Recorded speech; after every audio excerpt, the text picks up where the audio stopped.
Quais dependências, quais vínculos, quais medos, quais limitações imperam em nós, no corpo físico e no corpo espiritual. Muito obrigado, muito obrigado. Que nos limitam em nossas vidas, né? Então aqui o tema da palestra é liberdade espiritual. Ninguém pode escravizar o espírito, já estou dando uma cola do que a gente vai falar, o spoiler do que a gente vai falar. E a base doutrinária que a gente vai trazer hoje é do Livro dos Espíritos e o Evangelho segundo o Espiritismo. Praticamente está tudo aqui. Vou ver se agora. Pronto. E aí vamos lá. Imortalidade da alma, igualdade dos espíritos. Somos iguais, não somos iguais? Quais são as diferenças? Tem evolução no meio, não tem evolução? Tem apito aqui atrás? Tem tudo. Um bocado de coisa. Eu vou ficar no Você não lugar. vai ter liberdade para ficar onde você quiser. Meu espírito vai ficar liberto, mas o apito ele vai ficar atrás de mim.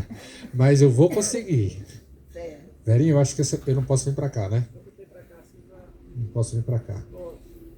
Pessoal, quem é verdadeiramente livre?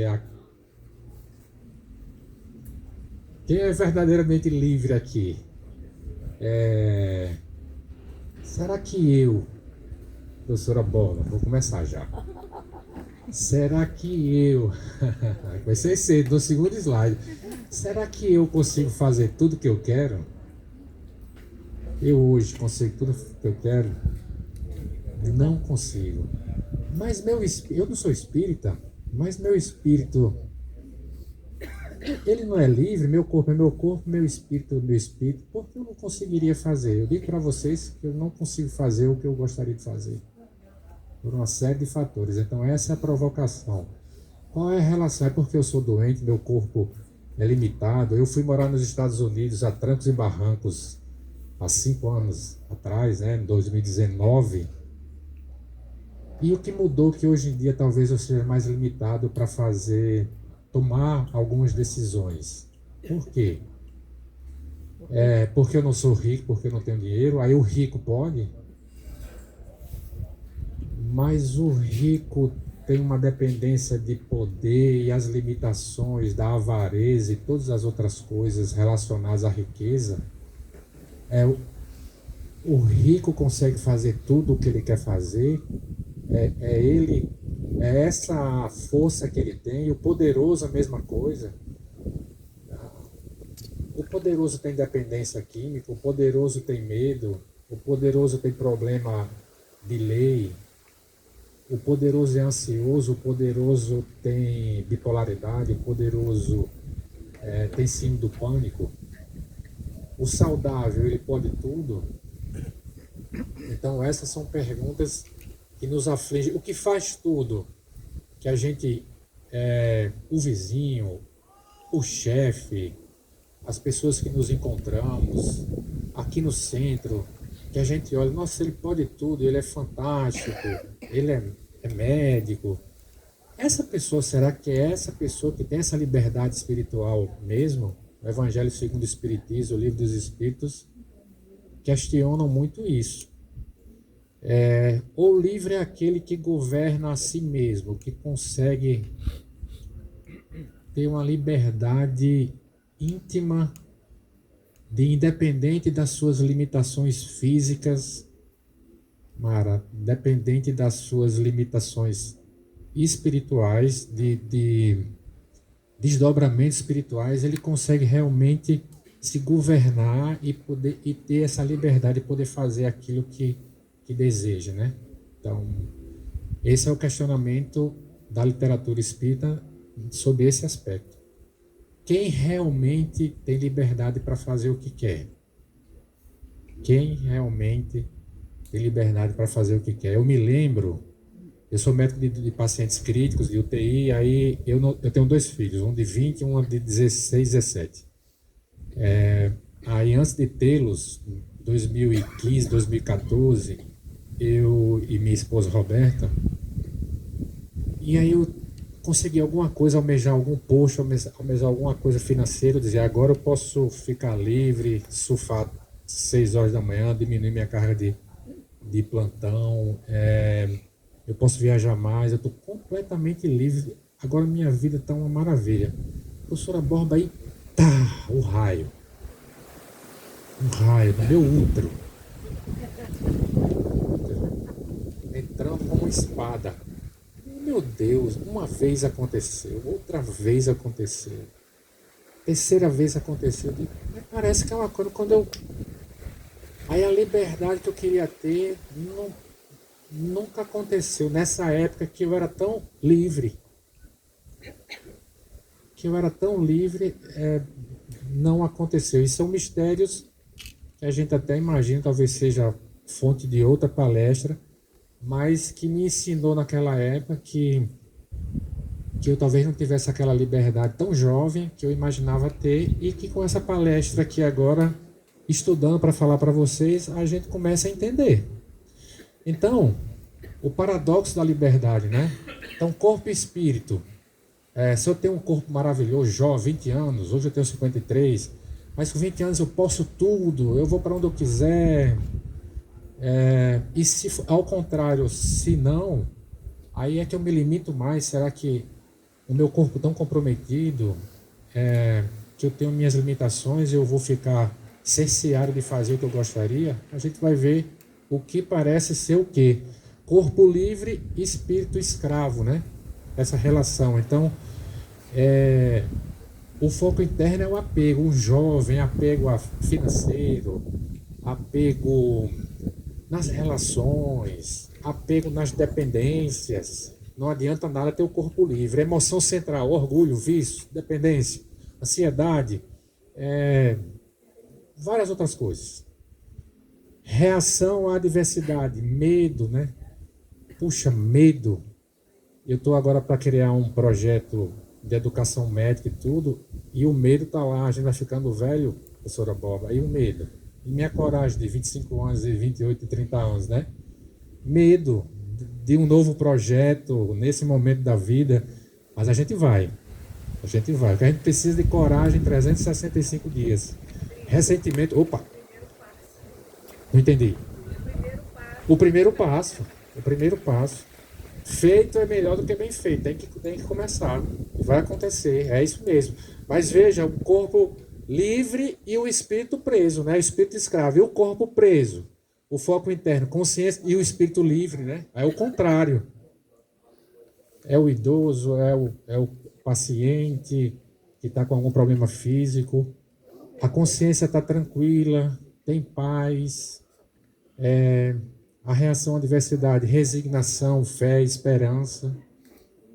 Então, isso talvez vocês percebam na vida de vocês. Eu, como médico, percebo com muita frequência. Há corpos livres e espíritos aprisionados, há corpos presos e espíritos livres.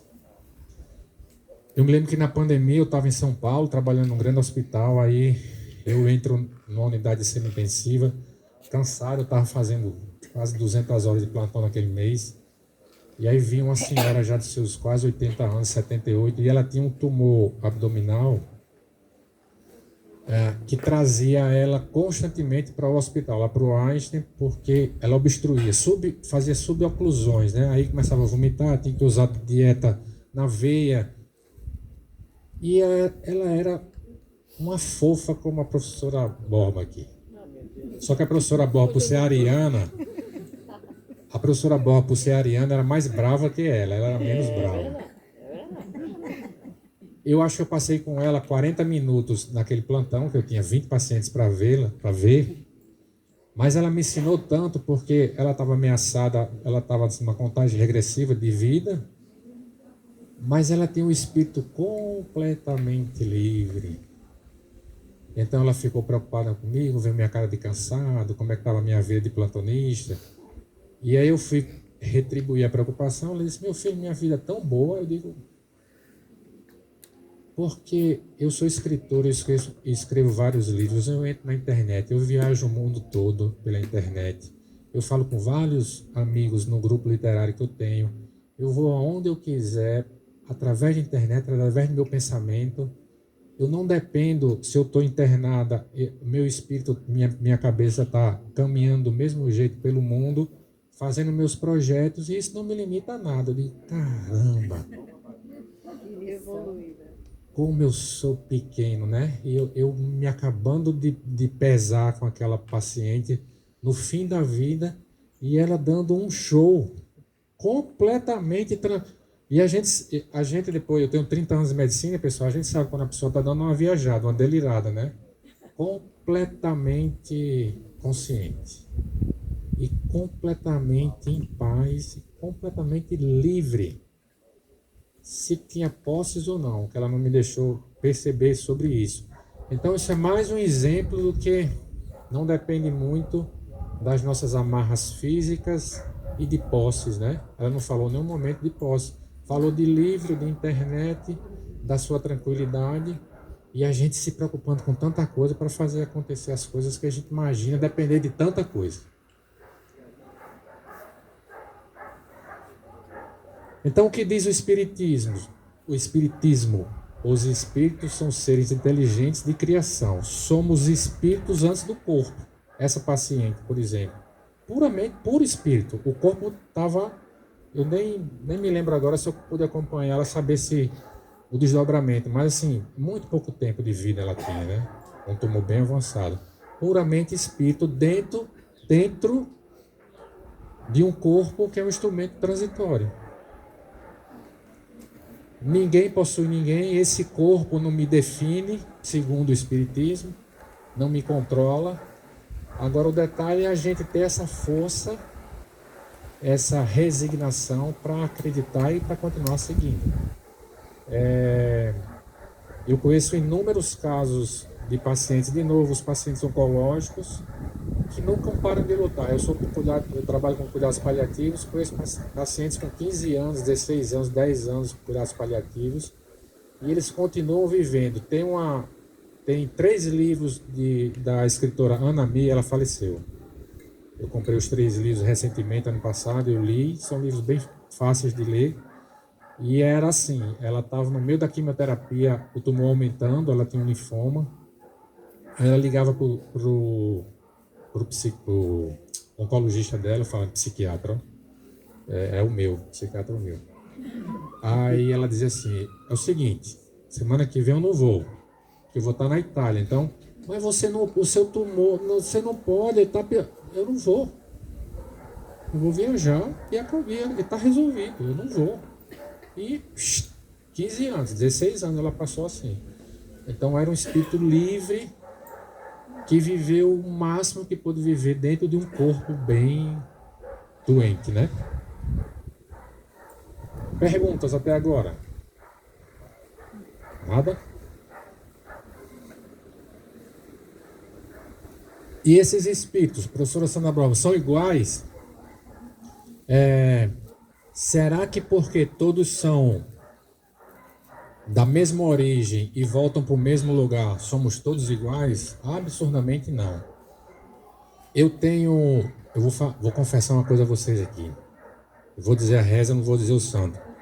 Eu tenho um primo, terceiro, segundo, que ele é um gênio. Ele é um super jurista, está até fora de Natal. E eu tenho aquela inveja, não é nem branca, é laranja, porque já é quase preta. Ele é inteligentíssimo. Se você falar de borboleta, ele sabe. Se você falar de jurídico, ele sabe. Se você falar da seleção brasileira, ele sabe.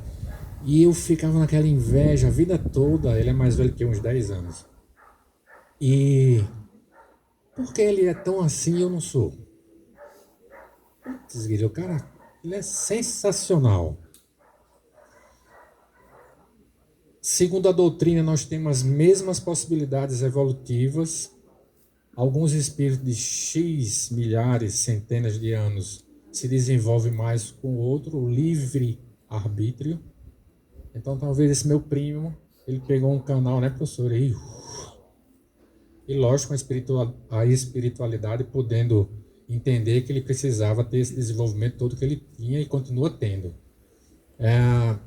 As diferenças atuais são estritamente temporárias, porque nós voltaremos aqui na cama, nós voltaremos e reagruparemos para depois seguir cada um sua rota novamente. Mas a diferença, a gente nasce da mesma origem, volta para o mesmo local, cada um com a sua possibilidade de evolução que escolher.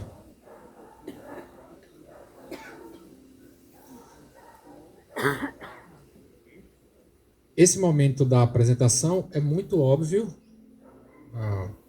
Quando a gente fez o levantamento dentro dos livros, passava por dentro da escravidão. Parece ser aquela escravidão de outrora, que a gente conhece, de filmes, de literatura, de história, mas essa escravidão pode ser o que todos nós, alguns de nós, está passando hoje em alguma situação profissional, por exemplo, matrimonial, por exemplo. Roberta não veio hoje, eu posso dizer o que eu estou passando. Não, brincadeira.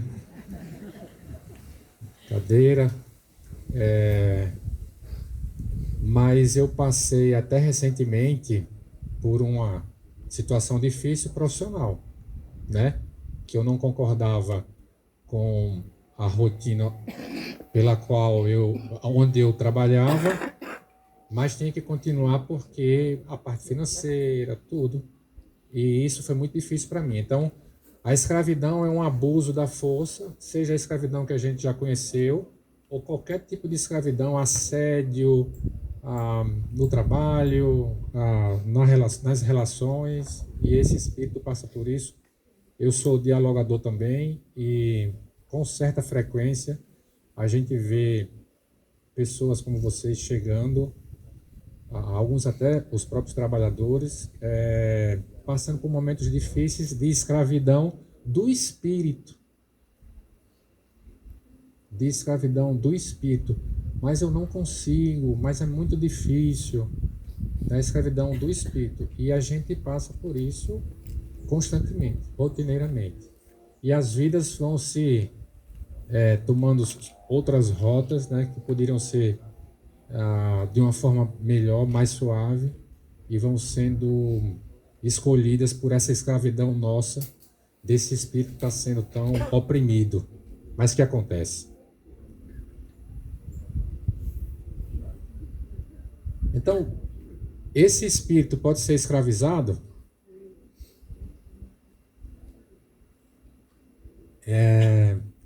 Eu fiquei surpreso. Minha família é ligada às artes marciais. Eu e meu filho, que ele é muito melhor atleta, a gente gosta de judô e tudo, a gente tem umas faixas escuras. Mas no espiritismo eu ainda sou bem faixa branca, né? Estou bem no início, aprendendo, muito aprendiz. E eu vejo meus mestres aqui, Marcos, professora Borba, Roberta, vários outros que estão aqui à minha frente, Kleber, Grace, falar das obsessões, né, da gente ser muito influenciado pelos espíritas, e eu já aprendi muito com eles sobre isso. E a literatura, a doutrina fala que isso é verdade, mas isso depende esse acontecimento depende de uma única situação. Se nós permitirmos. Se a gente tiver no nível de vibração, de energia, isso vocês devem ouvir sempre nas marcas, nos passes, que favoreça esse acontecimento, a interferência do espírito ser escravizado, controlado, ter a interferência, provavelmente vai acontecer. Segundo a doutrina, vai acontecer. Então depende muito da gente abrir a guarda para que isso aconteça ou não. A influência, a obsessão, a consciência do espírito, então o que a doutrina fala é que essa consciência nunca pode ser anulada, a sua consciência. Por isso que eu já vi aqui situações de, voltar para a câmera, de perda de consciência, perda de controle, que na verdade isso foi facilitado pelo hospedeiro, pelo pela pessoa que teoricamente poderia ter controlado, né, professora Bob? Poderia ter controlado. A influência vem, mas um controle total da consciência está falando uma pessoa que não tem tanta experiência assim, mas segundo a literatura, nós não precisamos perder esse controle. A influência espiritual existe, mas não deveria haver o domínio absoluto para nós. O livre-arbítrio sempre permanece, ou seja, é a minha decisão de me proteger e não deixar acontecer. A responsabilidade é individual de cada um, de se permitir, de se proteger. Então, esse espírito somos nós, podemos sim ficar protegidos dessa obsessão, dessa influência do espírito.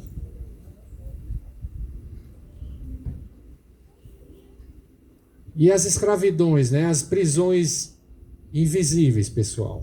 A gente falou um pouco mais atrás.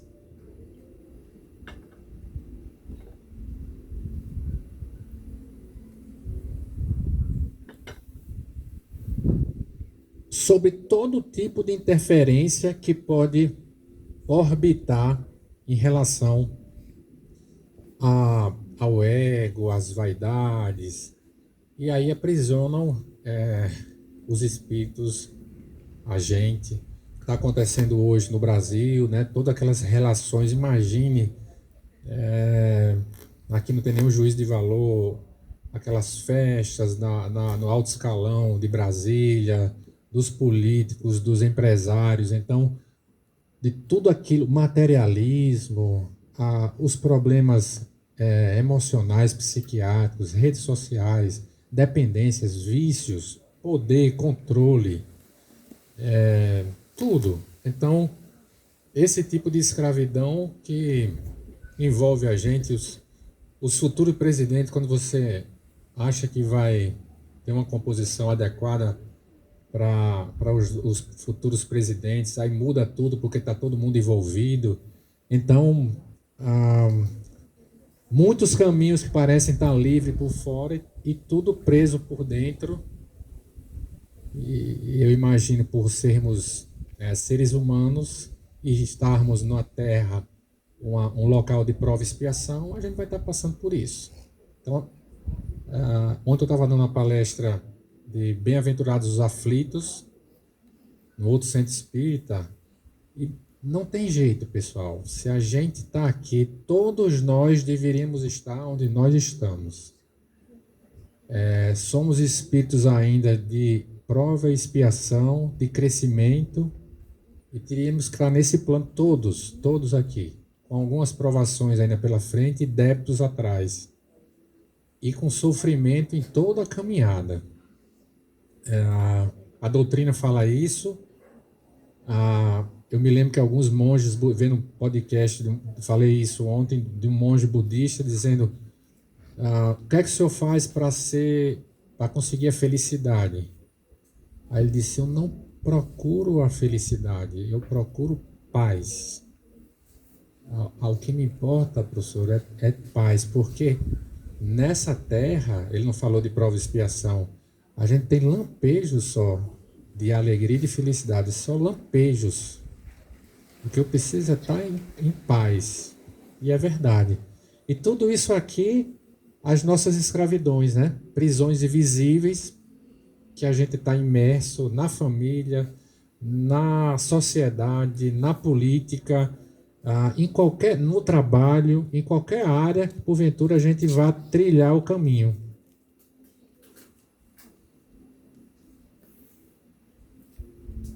Professora Borba.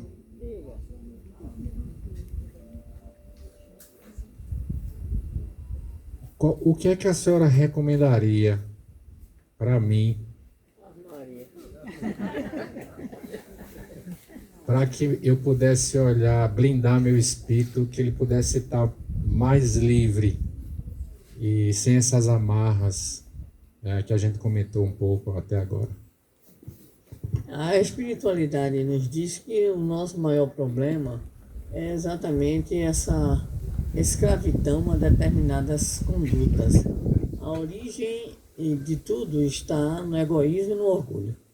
Então, o egoísmo e o orgulho, que são as grandes chagas da humanidade, eles nos tornam escravos de vícios, mais paixões, interesses, e nos conduzem muitas vezes a processos, vamos dizer assim, de delírio, né? Então, uma pessoa, por exemplo, que quer, porque quer o poder, ela vende a alma, como a gente diz, ao diabo. Ela faz tudo para poder atingir aquela condição. A criatura que é escrava do próprio corpo, a beleza. Inclusive tem uns vídeos que passam que você chega a se admira, né? Então, para não dizer a palavra, você se espanta. Então, tem gente que ri, aí pisca o olho, né? Então, de tanta plástica que faz, né? Tanta plástica que fez na vida, não é verdade? Então, a gente vai identificando, Rodrigo, que, na verdade, as chamadas más paixões, eu gosto de frisar o adjetivo, que o princípio das paixões não é negativo, ele é neutro. Agora, nós temos as más paixões, que são aquelas que geralmente nós buscamos para satisfazer tudo aquilo que é desdobramento de egoísmo e de orgulho. Pronto. Aí a gente se torna viciado, né? A gente se torna uma criatura que é capaz de vender, como eu disse, a própria alma. A gente não se preocupa em quem está pisando, não é verdade? Então, o homem mais livre é aquele que não precisa de nada. É aquele que está, vamos dizer assim, né, como dono de si mesmo. Ele não precisa de nada externo para garantir a sua tranquilidade, né? Agora, você colocou muito bem, né?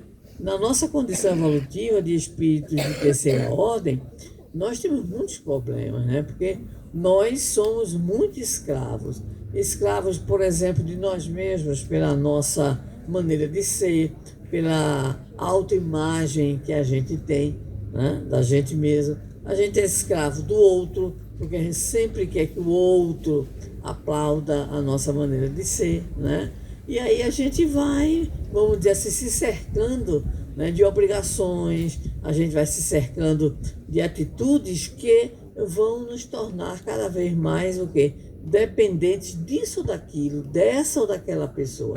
Então, atingir realmente a chamada liberdade, né, interior, isso aí é um mergulho muito grande no processo de autoconhecimento e de libertação, porque o autoconhecimento, ele nos possibilita a libertação, né? Então, sem nos autoconhecermos, nós continuamos escravos. Escravos de quê? Do nosso orgulho, cupidez, ciúme, ambição e tudo aquilo que pode acontecer. Então, a melhor coisa do mundo é automergulho, né? Para a gente poder exatamente identificar as nossas grandes limitações e escravidões. No popular, diria, sem sombra alguma de dúvidas, todos somos escravos. Ainda somos. Esse fechamento aí brilhou. Porque senão não estaríamos aqui. Estaremos no outro plano. Agora eu pergunto. E a pessoa... Pergunto, é a pessoa que se entrega à vontade de Deus. Porque existe pessoas, eu já vi uma pessoa numa situação bem vulnerável, contando os dias mesmo para desencarnar, e ela completamente livre porque se sentia entregue ao Criador.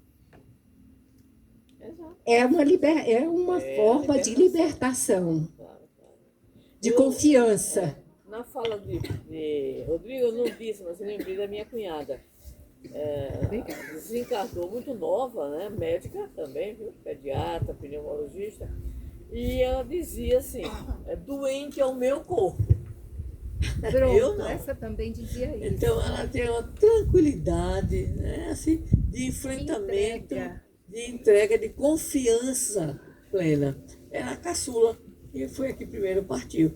E toda a vida que havia na família, aquela dor, aquela coisa, ela dizia assim, mas o problema não é meu não, o problema é do corpo. Eu achava engraçado, né? O problema é do corpo, eu estou ótima, eu estou bem. E partiu realmente muito tranquila. Né? Ela viveu bem a vida toda realizando seus desejos. Viveu bem, uma vida plena, com algumas decepções na vida, mas conseguiu enfrentamento a partir dessa postura que a Lúcia colocou, né? Ela é espírita, convicta desde a infância, trabalhadora, evangelizadora, e uma pessoa que vivenciou um casamento, né? Muitas desilusões, né? Mas ela tinha aquela confiança plena na justiça divina. Né? Então, isso eu acredito, como a Lúcia colocou ali, a criatura que vive em liberdade emocional das suas más paixões, a pessoa que busca se libertar desse domínio, né? Aí vai encontrar o que a Joana de Ângeles chama plenitude. Pronto. Então, quando a gente chegar nisso, meu Deus, que bom.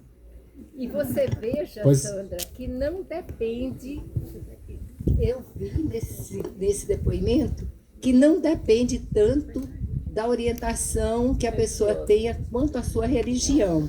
Porque você falou de uma pessoa que nasceu no berço espírita e continuou, sempre viveu assim.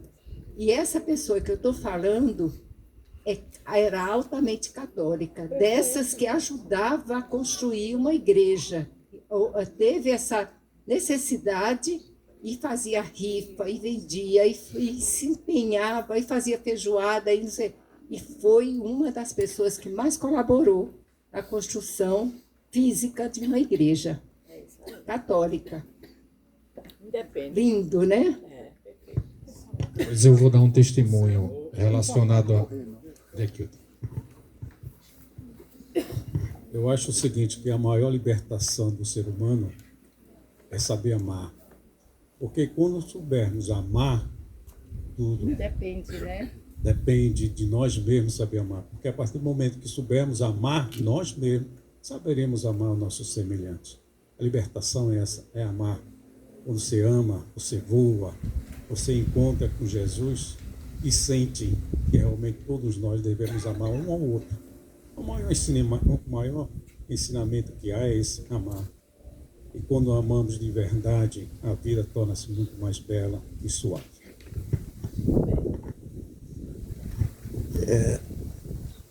Joana de Ângeles já falou no livro Plenitude, realmente, como foi mencionado, sobre a libertação, né? E a libertação está na nossa mente. E Freud já diz que a única forma de nós sermos libertos é no sonho. No sonho você pode ser um super-homem, você pode ficar o que você quiser no sonho. Você pode realizar um sonho, alguma coisa no sonho. No sonho tem a liberdade total de fazer o que quisermos e até nos corrigirmos. Mas enquanto a gente estiver preso à parte material, ao mundo de provas e expiações, essa nossa liberdade ela tem um limite e que está voltado ao apego. Nós sempre vamos estar apegados a alguma coisa. E essa coisa não necessariamente é o corpo, é o apego a uma situação psíquica, a um sentimento qualquer que a gente não consegue se libertar. E as pessoas que nós vimos pelo mundo afora querem liberdade, mas não querem responsabilidade. Então vira libertinagem, né? A pessoa que quer liberdade tem que ter responsabilidade da liberdade que tem. E se não quer ter responsabilidade, vira liberdade e vai ficar eternamente preso a alguma coisa que não vai poder corrigir.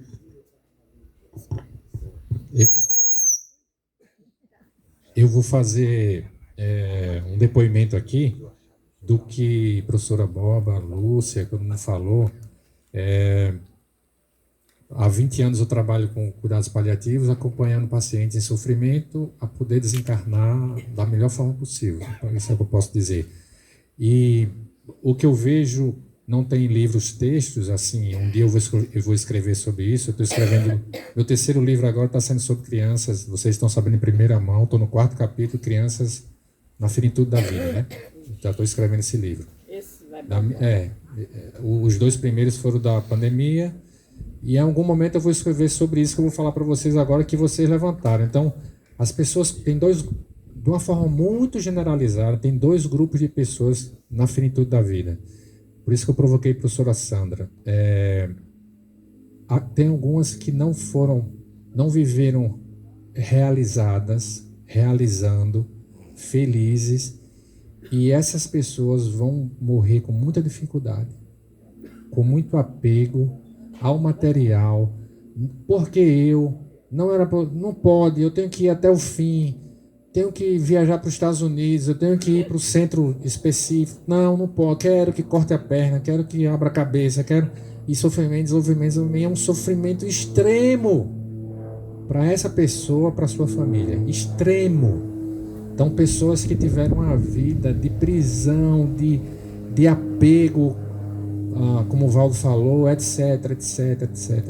E tem pessoas que realizaram muito em vida, foram desprendidas, conseguiram fazer as coisas que queriam fazer, de qualquer natureza, física ou espiritual. E essas pessoas, quando chegam perto da sua finitude, muito próxima, elas viram quase anjos. É verdade. Elas estão completamente resignadas. Estão sorrindo, estão sem dor, estão em casa, a gente deixa morfina, elas estão numa paz celestial. Teve um dia que eu saí daqui do centro, e Roberta foi comigo.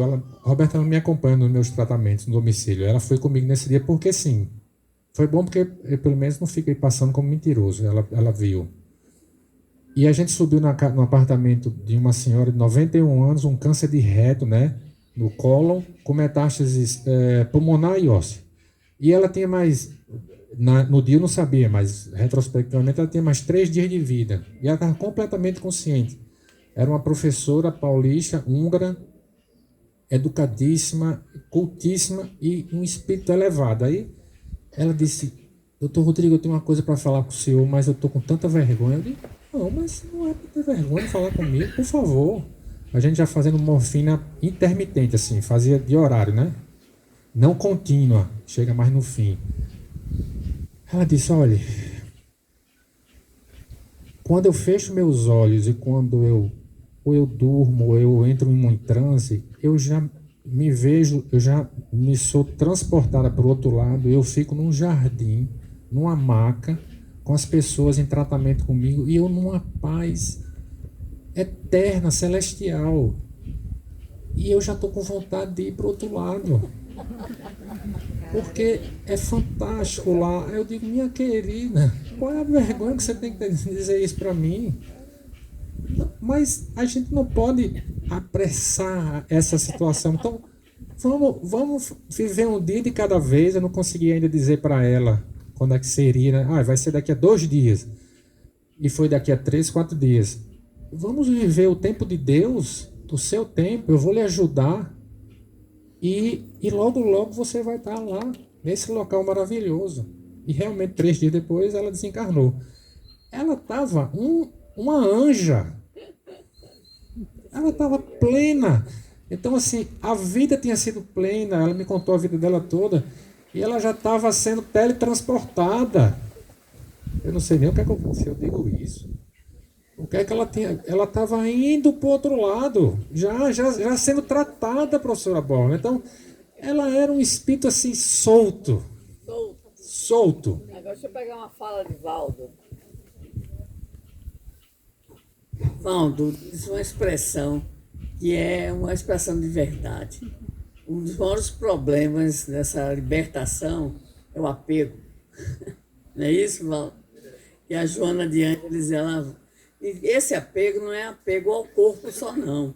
É apego a uma atitude mental, é um apego, né, à família, é um apego às glórias, é um apego às posses, e assim vai. A doutora Elizabeth Kleber-Ross, que você conhece muito bem, ela disse que quem mais dava trabalho a ela para desencarnar eram as pessoas religiosas. Ela que fez pesquisa. Então, quando eu li, me deu vergonha. Eu digo: fala-me, Jesus do céu. Né? Então, as pessoas religiosas, ela dizia, dão mais trabalho do que os outros. Né? É como se os outros dissessem assim: a gente não tem mesmo em que se agarrar. Enquanto isso, os religiosos se agarram. Eu prometo, Senhor, que eu vou fazer isso. Eu prometo que vou fazer aquilo. Então, é um apego, né? É um apego. E eu estava comentando aqui com a minha amiga que nós tivemos uma história de câncer né? E a primeira aprendizagem que o câncer dá para a gente: desapega, desapega. Tu estás aqui, amanhã não estás, né? Então, é o desapego. Isso é uma coisa muito... Né? E quando você botou aquela imagem ali, o maior exemplo de liberdade espiritual, porque a crucificação, para todo mundo era uma derrota. Eu não quero dar spoiler do que você vai falar, não. Mas para todo mundo, Jesus era o exemplo da derrota, da escravidão, da subordinação, né? E aí a gente encontra... Aí eu gosto de lembrar sempre o que Napoleão Bonaparte disse. Napoleão, junto com Jesus, é das figuras mais biografadas do mundo. E ele disse assim, está no seu diário, que ele, com todos os seus exércitos, jamais conseguiu subordinar uma nação que fosse. Enquanto esse Jesus aí, né? Sem nada disso, né? Há milhares de anos que ele o quê? Né? Está aí no domínio, vamos dizer assim. Por quê? Porque a cruz, que era o símbolo mais decrépito que existia da punição romana, Jesus converteu exatamente nesse processo de vitória espiritual, né? Então, antes de adoecer, qualquer um de nós desapega. Boa. E o maior exemplo de liberdade, de desapego espiritual, por que não? Meu reino não é deste mundo, incompreendido, perseguido, traído, crucificado. A professora Boa falou da cruz. O anjo está aí? O anjo está ali. O anjo me deu um presente 4, 5 meses atrás. Aí, falando da cruz, de fechamento aqui desse diapositivo. Aí eu achei tão lindo uma cruz que você coloca ela na mão aqui e ela reza no dedo assim, né? Ela tem uma barroquinha. Aí eu disse, cara, me faça 3 ou 4 ou 5 para esses pacientes que estão desencarnando eu levar. E o maior sucesso, onde eu vou, a cruz é linda e ela encaixa. Então, é um presente assim do anjo de Deus que eu dou para os pacientes e para eles se sentirem, talvez ter esse aconchego dessa partida, né? Às vezes difícil, às vezes não, como nossa amiga que queria logo estar do outro lado. Agora, cuidado, viu, gente, se ele der um presente desse. Quem quer receber agora? Então quer dizer que a cruz não quer uma cruz, não, professor. Vou pedir licença, Rodrigo, para a gente fazer um exercício aqui de menos de 1 minuto. Todo mundo pega as 2 mãos e aperta. Todo mundo. Inclusive eu. Pega as 2 mãos e vai apertando. Mas tem que doer. Tem que doer. Está doendo? Tem gente que não está doendo a mão, não. A mão tem que doer. Aperta de você não conseguir ficar com a mão quieta. Está doendo? Muito doendo? Abre um pouquinho. Vai abrindo aos pouquinhos. Está se sentindo melhor? É o desapego. O apego mata. O apego destrói a nossa forma de pensar. E ninguém fica com liberdade quando ficar apegado à dor. A dor é um fenômeno natural de qualquer ser vivo. A planta sente dor, é que a gente não vê. O sofrimento é escolha. Se você não desapegar, você vai sofrer. Boa. Pessoal, Paulo e Silas na prisão, essa passagem bíblica, né? E eu vou até trazer para o mundo contemporâneo, assim, uma analogia bem próxima. Então, vinha Paulo e Silas caminhando e vinha uma jovem atrás que tinha poderes espirituais de adivinhamento, tudo, de adivinhação. E Paulo, também com seus poderes, tirou o espírito, o poder dessa jovem que dava dinheiro aos seus chefes, vamos dizer assim, e perdeu o poder, perdeu o dinheiro, os chefes prenderam Paulo e Silas, eles ficaram acorrentados, açoitados. Eu acho que a cidade era Filipos. E Atos dos Apóstolos, aí é a referência, né? E eles ficaram à prisão, açoitados, acorrentados, sem comer, e cantando, louvando, isso mostrando a liberdade do espírito, né? O que ninguém consegue aprisionar em nós. Essa liberdade do espírito e não do corpo. Quem é que vocês lembram na vida contemporânea que ficou preso 27 anos. Mandela, muito bem. Um ponto. 27 anos ativo na cadeia, preparando, escrevendo, o espírito livre, livre, livre, livre, talvez com relacionamentos infinitos lá dentro, e depois saiu para ser presidente e articulado e etc, etc. Então, outra prova do corpo preso, o espírito livre. A maior escravidão não é de ferro, é interior. Então, Valdo falou, eu acho que a professora Borba falou, acho não, ela falou muito bem, por sinal, que o ego, o egoísmo, o orgulho, a falta de perdão, a raiva, tudo isso, espíritos aqui da Terra, de prova e expiação que nós somos, que vamos ter, e nós ficamos presos a isso. Daqui o orgulho, o egoísmo, né? Endurece a alma, aprisiona as relações. Então, os nossos espíritos, nosso espírito está preso a isso. E aí cada um que conseguir ter os seus recursos, é uma doença. Será que a gente precisa passar por uma doença? Eu vejo isso. Precisa passar por uma doença para melhorar? A gente precisa passar por uma grande perda para melhorar? Às vezes sim.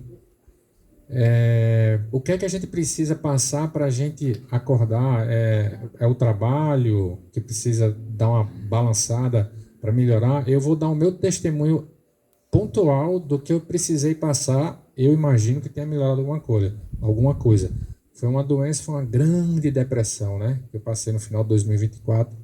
Muitos de vocês não aguentam mais eu escutar falar sobre isso, que volta e meia eu falo, mas como uma referência de melhora íntima minha. Então, depois de ter passado por isso, tá num momento, tá num lugar, numa situação muito difícil e mudar para uma situação muito mais favorável, eu tive que fazer uma reforma íntima muito grande, né?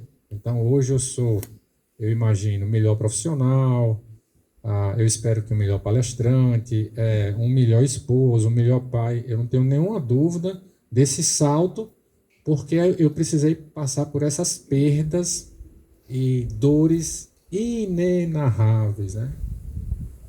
Que cada um passa, que a minha foi bem difícil. Mas, seguramente, trazendo agora para Bem-aventurados aflitos, do capítulo 5 do livro do Evangelho segundo o Espiritismo, isso era para acontecer comigo, e eu tinha que passar por isso, e eu agradeço por ter passado por isso e ter ficado melhor. As provas e expiações da Terra. A gente já está acabando. Eu acho que é isso, pessoal. A gente sempre pode escolher. Entre o estímulo e a resposta existe a liberdade. A gente vai ter agressão, perda, de tudo aquilo que a gente falou, perdas, esquecimento, traição. E aí o livre-arbítrio vai dar o tipo de resposta que esse espírito, esse corpo, esse espírito que somos nós, daremos. E daí essa resposta vai fazer parte do que vai ser de nós, qual é o crescimento que nós vamos passar através dessa grande expiação, desse grande estímulo, a ofensa, o mundo, as dificuldades, né? A responsabilidade, Valdo falou bem, responsabilidade, a relação com libertinagem. Então, uma evolução consciente, tudo que eu passei foi uma evolução muito consciente, eu tenho que fazer coisas com a disciplina hercúlea para que eu pudesse emergir daquela dificuldade e tudo. Então, a liberdade que o espírito teve para poder sobreviver, para poder avançar. Eu acho que talvez seja o último slide. Então, o perdão, né? Como conquista a liberdade espiritual? Será que é só por isso? Ou também passa por isso? Perdão, corta a corrente invisível com o ofensor. Você não precisa concordar, aquela velha massa, você não precisa concordar. Você só não precisa odiar para o resto da vida. Perdão, desapego, remove o medo da perda material, desapego. Professora Boa, brilhantemente. É isso. É uma doençazinha, desapego. Autoconhecimento, isso aqui eu passei bem, né? Para sair lá do fundo do poço, aquela aguinha gelada do fundo do poço. Então, a gente auto se conhecer, o que é que eu preciso fazer para melhorar e dar resposta a esse corpo, a esse espírito, a essa mente que está doente. Eu preciso sair e eu vou conseguir, eu vou sair. Autoconhecimento, oração, conecta o espírito à fonte inesgotável. Nos piores momentos dessa minha passagem, eu rezava sozinho, porque vai ter momentos, pessoal, que só vai ter você. Então, a família é fantástica, é o número 2. O chefe liga para você, aquela planilha está pronta, mas Deus, ele está toda hora ali do seu lado. Então, a oração estava do meu lado. Todo momento de desespero, eu recorria à oração. E em alguns momentos funcionava muito bem, porque eu não tinha ninguém. 2 horas da manhã, 4 horas da manhã, é oração. Caridade, essa aqui, né, professora Borba, a gente já falou em algum capítulo, acho que é o 15º do livro do Evangelho segundo o Espiritismo. Fora da caridade não há salvação. E a caridade, eu aprendi, ela é mais poderosa do que a fé. Segundo a doutrina espírita, ela é mais poderosa do que a fé. E a caridade não são milhões. É abraço, é palavra, é carona, é bolo e café, como diz Popó. Isso faz a diferença. Bolo e café em uma conversa, para quem está em sofrimento, isso faz uma diferença grande na vida daquele espírito. Principalmente mais bolo e menos café, Bruno falou. Então, o que hoje aprisiona meu espírito, né? E aí, ao mesmo tempo que a gente está finalizando, ninguém precisa escravizar o espírito, por todos os motivos que a gente viu. Podem ferir o corpo, limitar caminhos, impor sofrimento, mas o espírito criado por Deus para a eternidade nasceu para ser livre. Conhecereis a verdade e a verdade vos libertará. João. Acho que é isso, pessoal. Finalmente aqui da nossa palestra. Se alguém quiser perguntar alguma coisa, a professora Borba está aí pronta para responder. Eu tenho que me libertar. Esse espírito não está liberto, professora. Não está liberto. Só 30 segundos, já que você me instiga. A gente tem que ter muito cuidado, porque, na verdade, a gente tem medo de ser escravizado. Mas a gente escraviza. Então, a meditação é a quem estamos escravizando. Fica a pergunta, começando por mim, claro. Rodrigo, a tua área, assim, com relação à doação de órgãos também, doação de órgãos,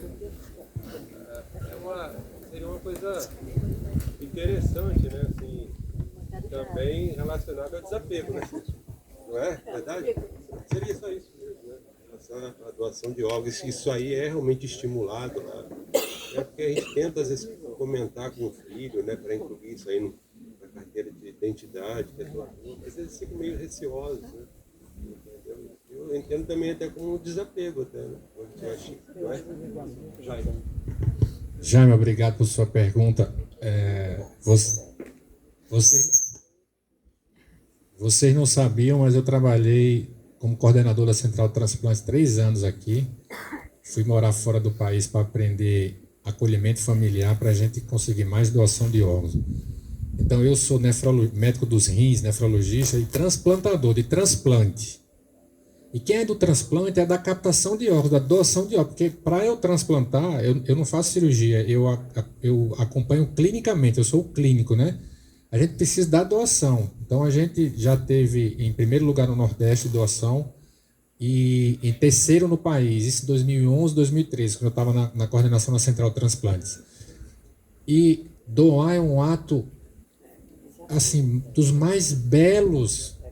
Aquele corpo já não vai, concordam, já não vai mais servir para... Se a família, quando morre o cérebro, ou por uma pancada, ou por um AVC, o cérebro morre, a gente faz muitos protocolos e chega a constatação, já, porque o cérebro está morto. Tem 2 tipos de morte, morte do cérebro e morte do coração. O coração para, aí morreu. E o cérebro para de funcionar, morreu. Então o cérebro para, os órgãos estão todos funcionando. Se a família não doar, aquilo vai pro caixão, para cremar, vai perder, não vai assim, vai ficar na estátua, vai perder aquilo ali.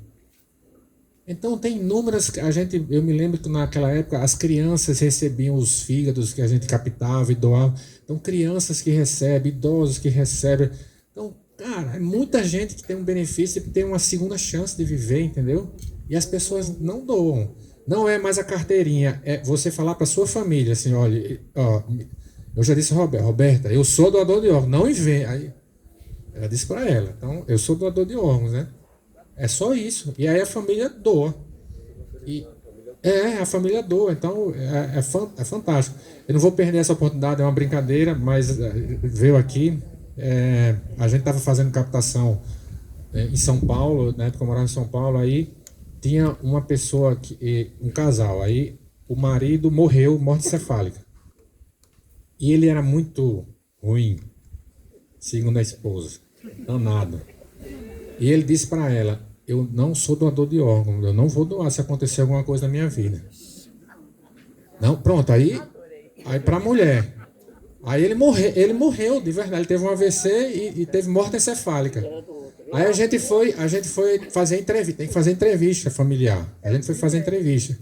Aí disse, senhora, não me lembro o nome dela agora, senhora, e essa a doação, não sei o quê, a gente constatou, está com morte encefálica. Aí ele disse, doutor Rodrigo, é o seguinte, ele não é doador de órgão. E disse para mim, ele é tão ruim, que ele vai doar, eu vou doar. Ele vai doar. Pode tirar tudo.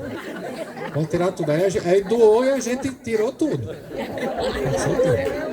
Aí tirou tudo. Olha, ele foi tão ruim, que ele não era doador, mas ele vai doar. Eu vou doar tudo, pode. Onde é que eu assino? Eu digo, assina aqui, pode assinar aqui. Aí ele doou. Doa quem doer.